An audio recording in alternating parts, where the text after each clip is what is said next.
boy! So, how about that God of War trailer, huh? An over-the-shoulder camera view, a new setting, a sun? Life sure looks different for our old friend Kratos. And while our first glimpse into this sequel, and it is a sequel despite the lack of 4 in the end, only showed a couple of enemies directly, there were a few more hiding in the background, which you may not have spotted.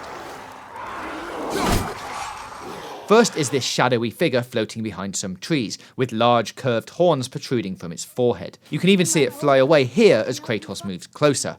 A popular thread on Reddit theorizes that this is the Norse god Loki, which would make Kratos the man behind the myth of Odin, and his son would be Thor.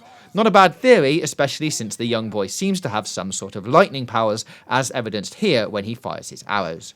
Our next enemy is a bug-flying creature wielding what looks like a large staff. We'll be honest and say we have no idea what this thing is, but maybe it's this game's answer to the original trilogy's harpies. Please, if you have any suggestions, let us know in the comments. But this is nothing compared to, quite literally, the biggest secret. Take a look at this section again, and pay special attention to the area just past the first line of trees. At first it looks like chunks of ice flowing in a river, but if fans are correct, it's actually scales belonging to an enormous serpent.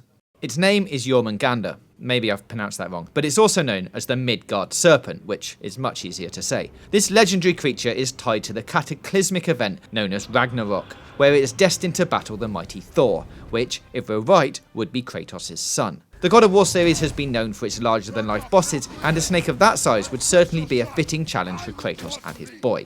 There are also a couple of other things of interest to point out, like these symbols carved into a rock, which seem to be Norse runes, but so far we haven't been able to translate them into anything coherent. And this huge giant suspended by his ankles could be a sign that Kratos isn't the only tough guy in the village.